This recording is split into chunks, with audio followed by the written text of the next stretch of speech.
to day 2 of our journey from Abingdon to Reading. I forgot where we were going for a minute there.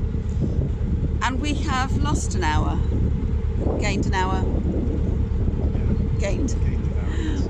We've gained an hour. I've just been put right by Peter there. And it's a grey morning, which threatens a lot of rain at some point, but we hope to complete our journey sometime this afternoon. We set off at 8:30 this morning, which isn't super early considering it's probably 9:30 in old time, but we're on our way. And it's very fresh, but I think it might be a really nice day cruising. Our first lock of the day is Cleeve Lock, and then the next one is Goring Lock, so we'll see how we get on with those.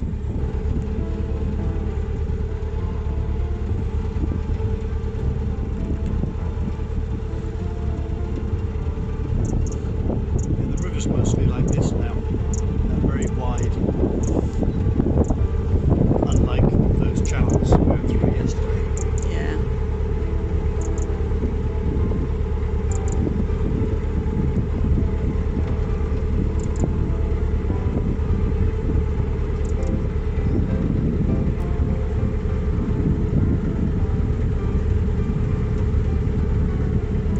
The skies are very mottled grey.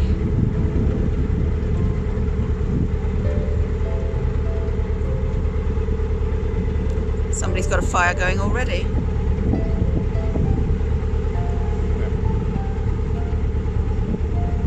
The bank.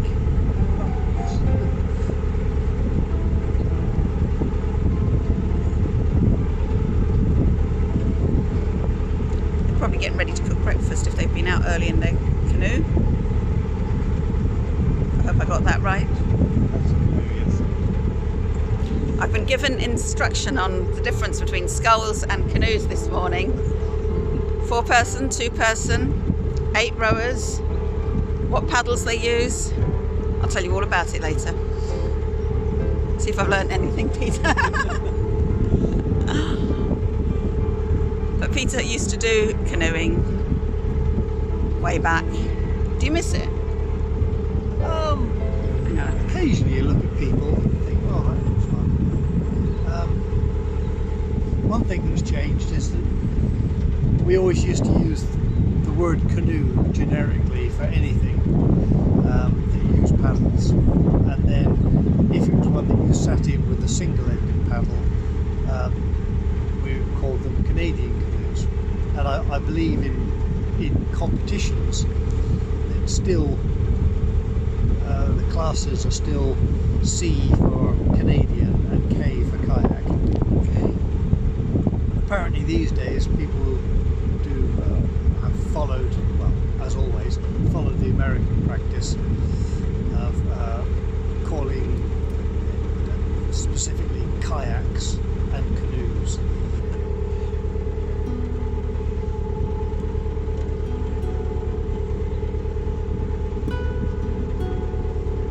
Is that the lock ahead? Possibly not. That's why I was going to just check the map. There's certainly a sign there, which I guess is going to say danger, so we're going to the right. Yeah. It's a bit like Benson Lock yesterday, where the weir was straight ahead and the lock was to the right.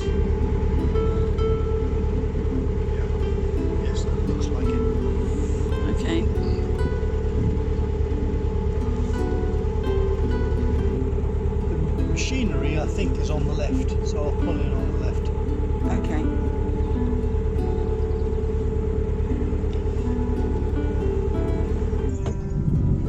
Okay, so I'm going to get off now and see about operating the buttons. We arrived at Cleeve Lock to find that there's a water point here. And this very interesting clear hose. We can actually follow the water going into the boat, which is quite interesting. And you can see there's lots of air bubbles in it as it flows.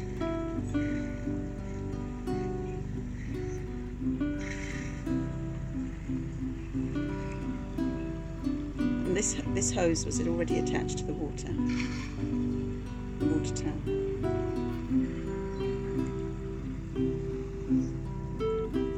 And it comes all the way down to here. Where I'm holding it in with my feet. There we go.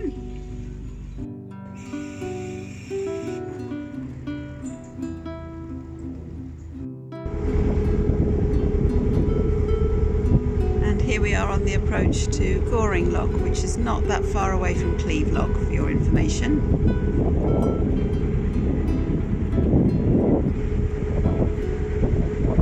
Nice willow fence over there.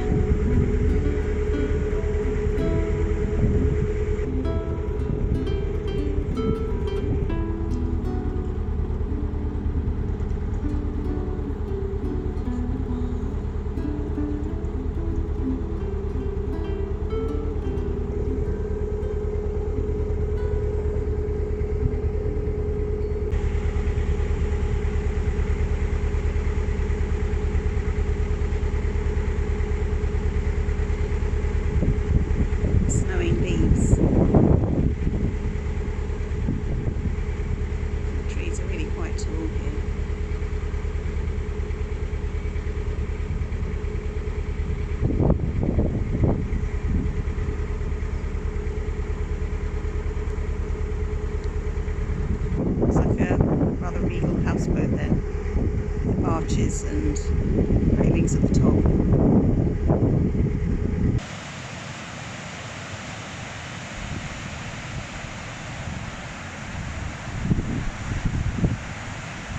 And just down here is a boat.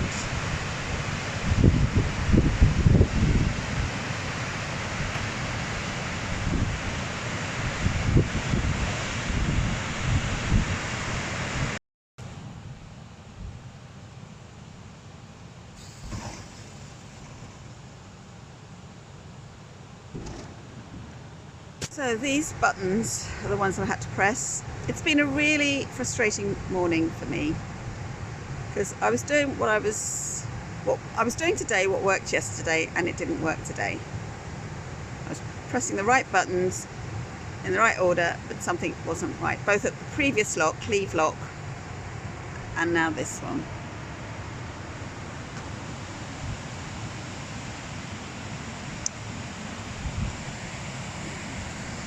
So we finally got the lock gates opened, and Peter went back to the boat and he's going to be bringing it in now.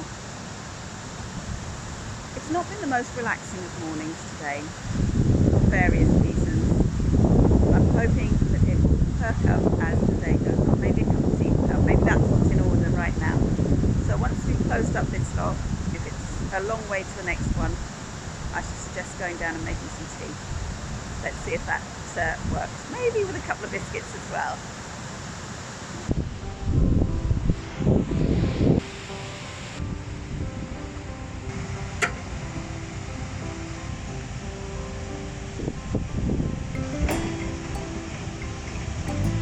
And it's starting to rain. Now I have to close the sluices. Well, there's movement down here to show that the water is coming out. You can see the sluices coming up there. And there's even more water coming through now. These gates do the sluices in stages. On the canal system, I would manage that, but on the river, on the Thames, it's all done electronically. They're just coming up now. It's probably as much as they're going to open, I would think. And there's Peter waiting on the boat. You can actually see the weir. It's pretty full on.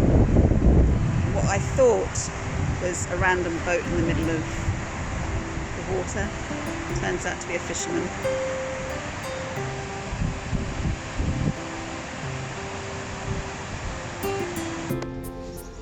So I got back on the boat at Goring Lock and I asked Peter if he'd like a cup of tea, and the answer was yes.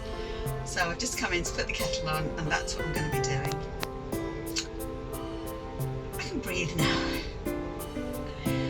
It's a lovely morning. It is grey and it does look like it's going to rain, and it has been spit spotting, but generally speaking the weather's good for cruising really. It's not too windy, and that's the main thing.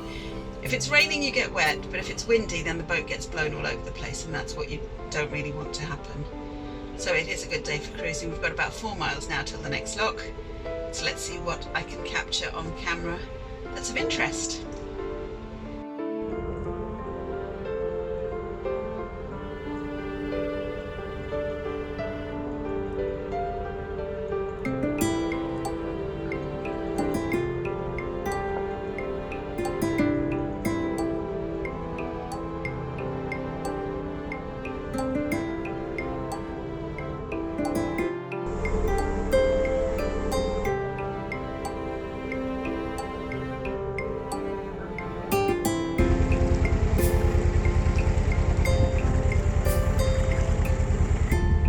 So at this point after Goring, the Thames is really widening up compared to what we were doing yesterday, where we were yesterday, leaving Abingdon. This is so much wider. And the sun, hiding behind the clouds, is trying to peek through.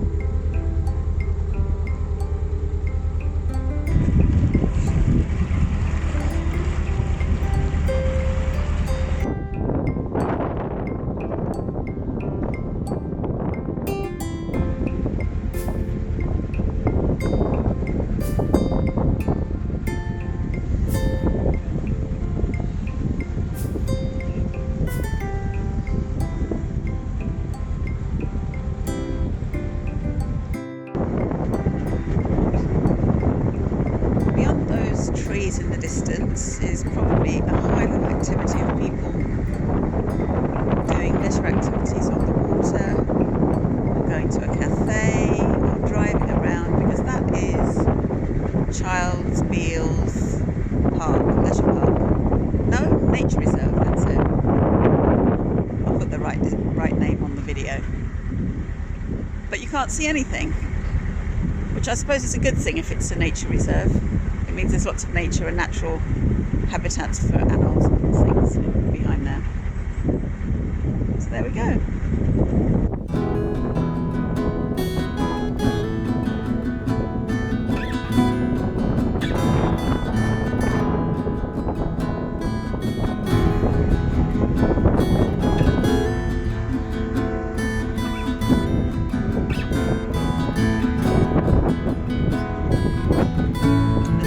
Boat coming around the corner too. It's getting a bit busier.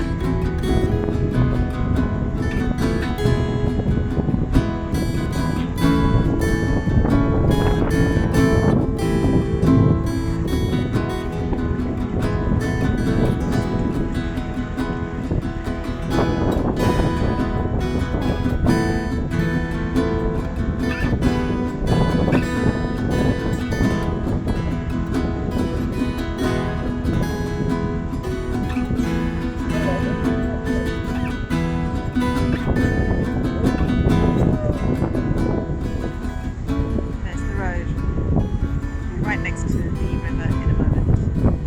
This boat's coming quite fast.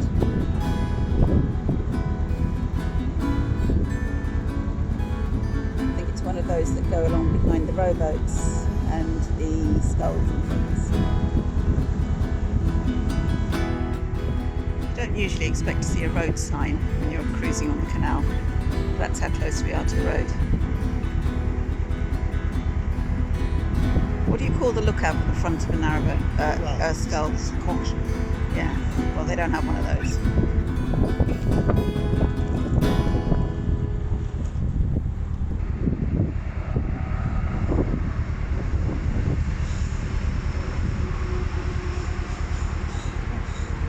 What? I was thinking, what on earth is it on the road making all that noise? I thought, must be low because it's behind the hedge, and then got to the end of the hedge and still can't see it.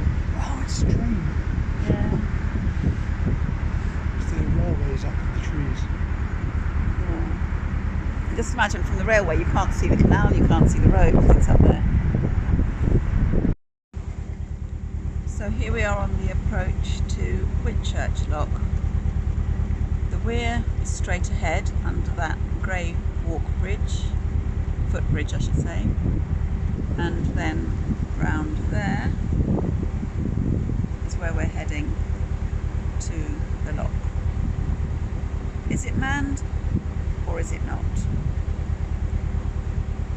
It's got a blue sign there which means self-serve, doesn't it? Yes. For a moment I thought it would be green, but it's my eyes playing tricks. It is blue. Yeah, okay. Well, one of the blue boards yesterday had a lockkeeper working it. He just hadn't turned the signs around. So let's see what this one's like. So the sluice gate, the sluice button is solid. So now I have to open the gates. And I do that by pressing and holding. And I'm not sure if Peter's seen that I've opened the gates. So I might have to go and tell him.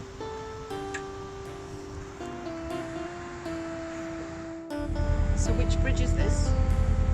Maybe Whitchurch Bridge? Yes. Okay. It says it's a toll bridge.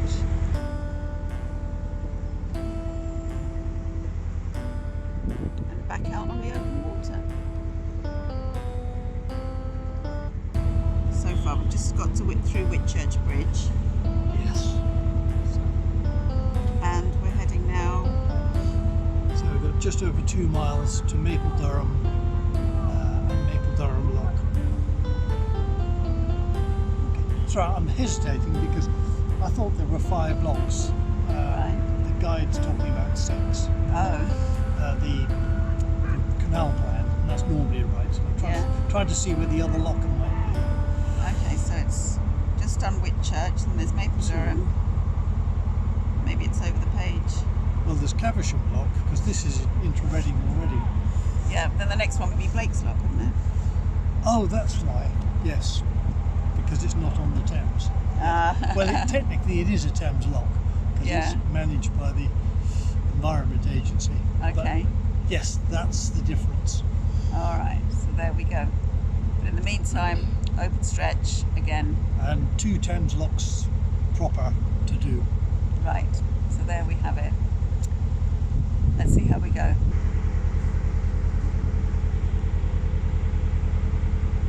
Well, I've come in to make some lunch, and Peter's just come in to collect the L-sand because there's an L-sand, to connect the cassette because there's an L-sand point. But the heavens have literally just opened and it is tipping it down out there. I think Peter's going to need his lunch in a minute. And here's Flan. Wanting... Yeah, I know, but you've already got food in your bowl. So I'm not giving you any more.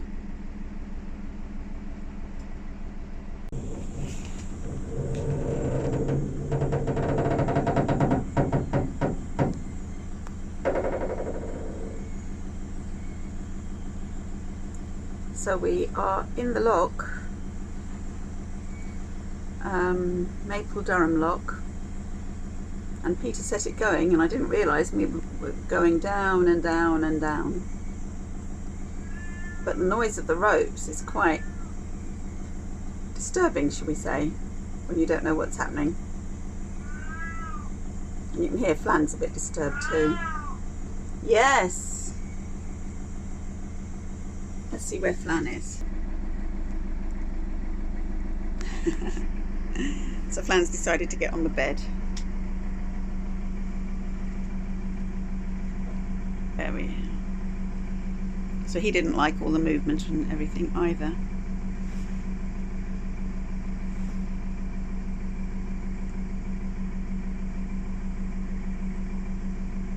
Yeah, let me take this out from under you. There we go. That's the charger. There, you settle down there then, okay? There's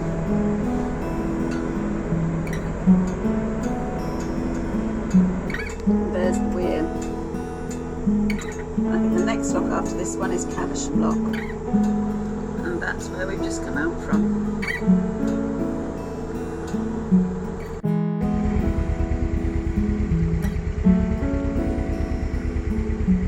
Welcome to Reading, we're here.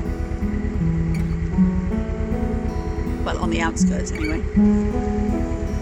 Though to look at the river ahead, you wouldn't think we were in Reading at all.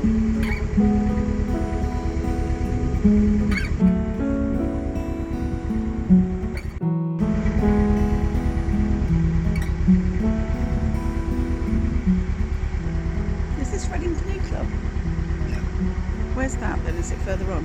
Yes, in Reading. Yeah, this is, despite what their sign said, this is Tilehurst. Ah, okay.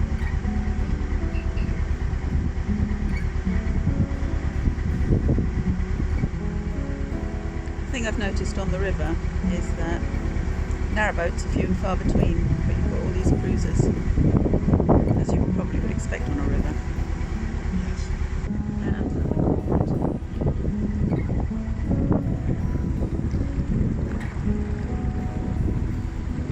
Okay, so here we are under an umbrella, which is a bit of an unusual sight, but the weather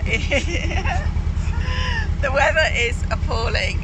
It keeps really raining hard, and then it keeps easing off, so we look like numpties under an umbrella when it doesn't rain. But it is raining at the minute, but it was just coming down really hard a minute ago. Yes. Saved the biggest downpour for when we got to that lock, though. Yeah. So I was running around with the L sand and doing the lock and getting That was quite wet. Maple Durham, wasn't Maple it? Durham, yeah. When I was inside doing I was dry, I was inside doing the lunch. But yeah. So this is what it's like at the minute. Now Peter doesn't normally use an umbrella, but because he's got an umbrella holder, he's quite happy to use it today, aren't you? Yes. Okay. You can see under there.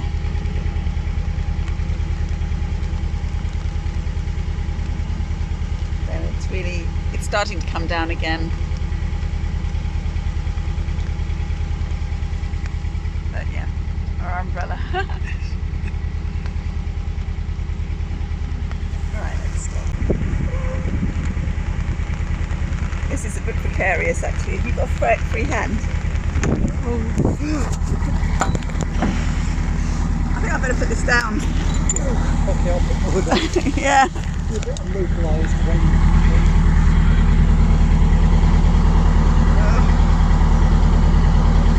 That was a bit strong.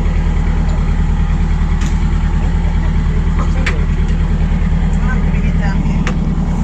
Well, there.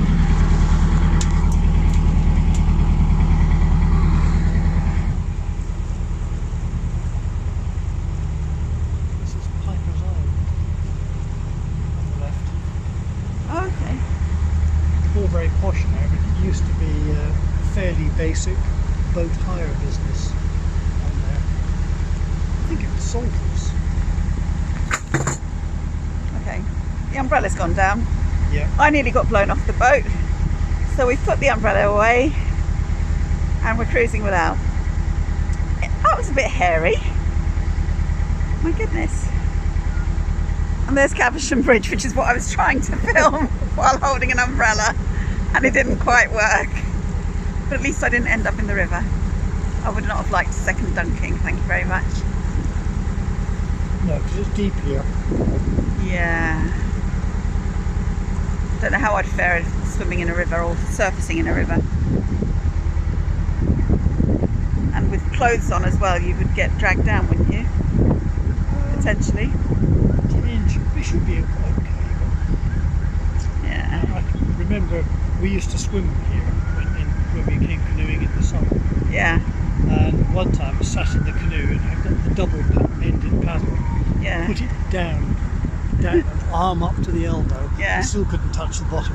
Oh no. So it must be at least 10 feet deep here, probably a lot more. Yeah. Oh, there's a cruiser that's on its side. Oh dear, yes. This is the Crown Plaza Hotel now.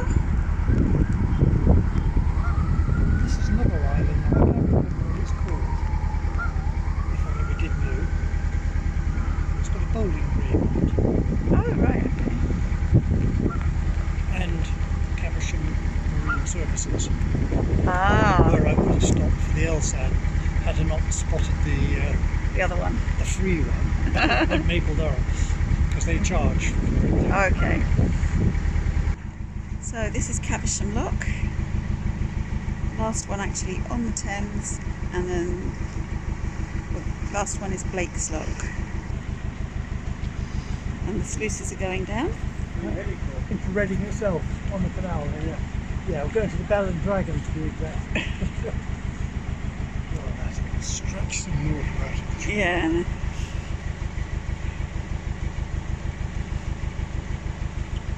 Peter taking the strain with the rope, which is now very wet and sodden because we've had some torrential rain. The water's going down now.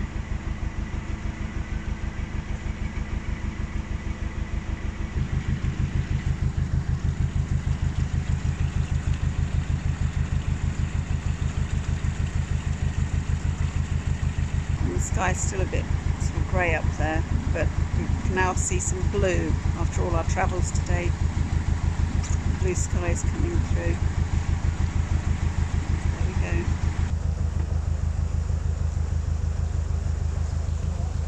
Yep. It's not going to work, is it? Okay.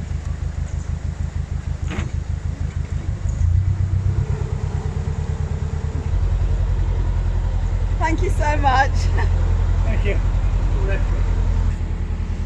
This is what happens, you get wet cuffs. Yeah. So that's Caversham Lock, and there's the weir. So Caversham Lock done. One more to do, and that is Blake's Lock. And then Journey's End.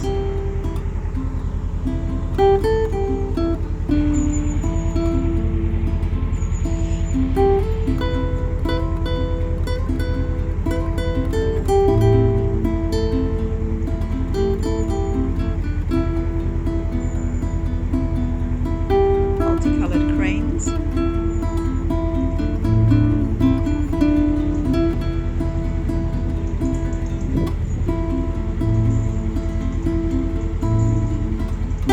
Rather large signet.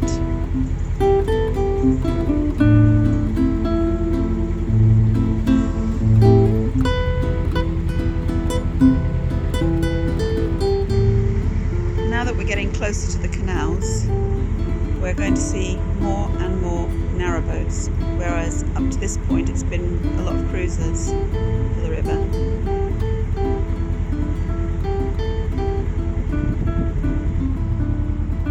There on the right, the yellow vessel, I think is one of those lifeboats. Is it? Oh yes. Yes. That they convert into general watercraft for people to live aboard.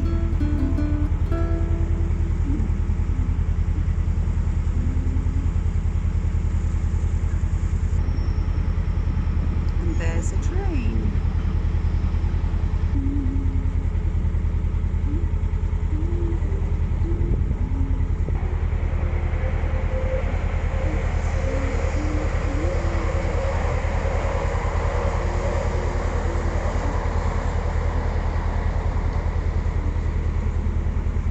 Now we have brilliant sunshine. Bell and Dragon restaurant, it's being advertised there.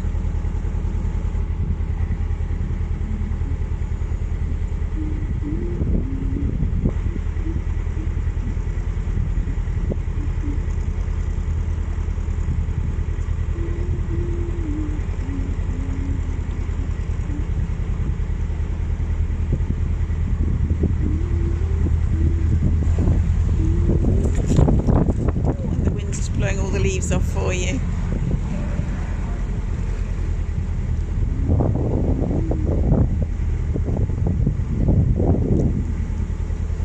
So, although this is officially still the Thames, this is the channel to lead on to the Kennet and Avon Canal.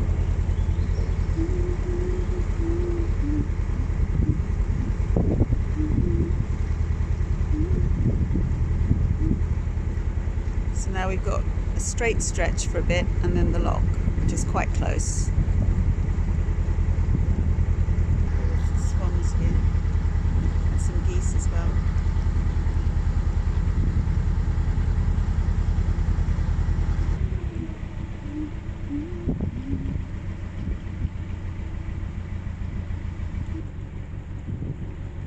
So we're just coming in to the lock landing, the last lock of today.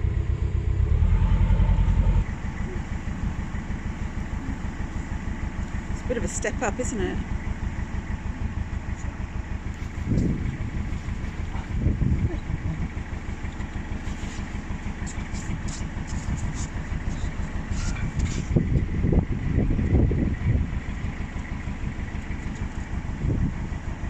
The rope is so wet that it doesn't behave as it usually does. So trying to flick it round these bollards and things is a real pain.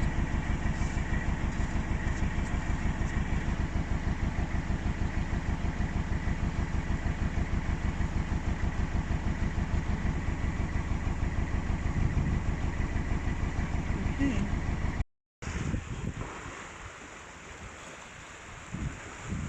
So the mechanism for Blake's Lock, the last lock of the Thames, is a wheel. When the red is up, the sluice is open. When the white is up, the sluice is closed. No windlasses needed and not electronic. The water is going down quite rapidly. And there it says Blake's Lock.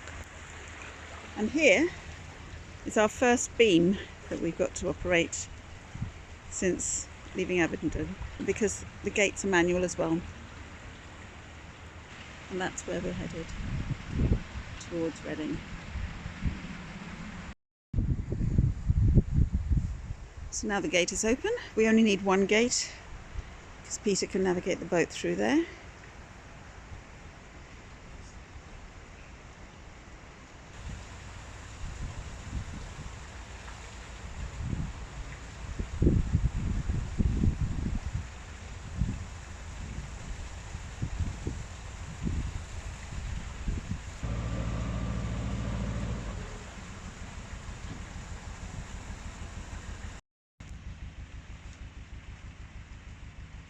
Once the boat is through, which it is now, I can close the gate.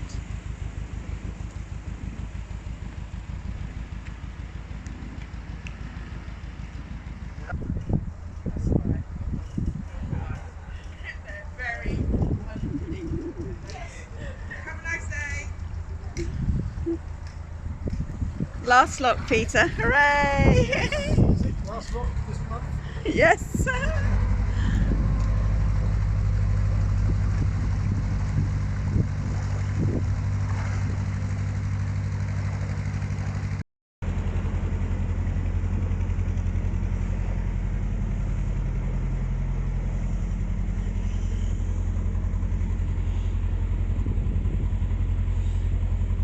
Onward ho.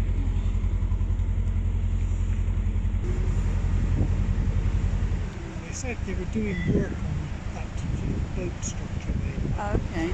then see. Yeah. Hoping they might have finished it. Now there's the museum,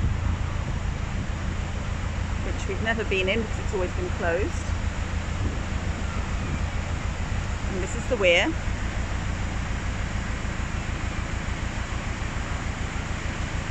Quite a lot of water going down there actually.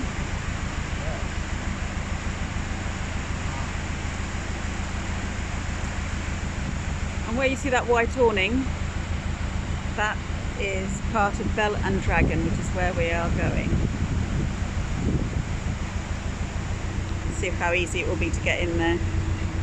So Peter's about to start the turn.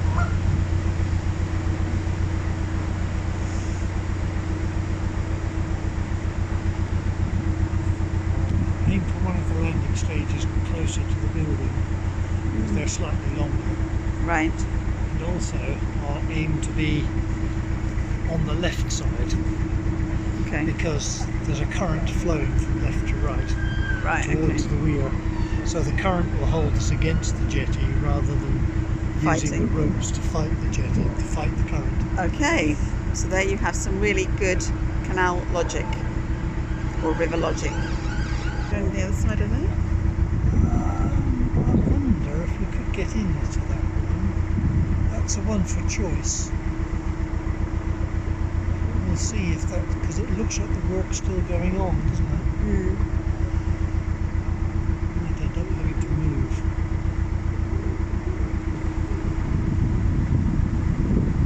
Jetty looks short. They all look short. Turn to the left, just to straighten up the front.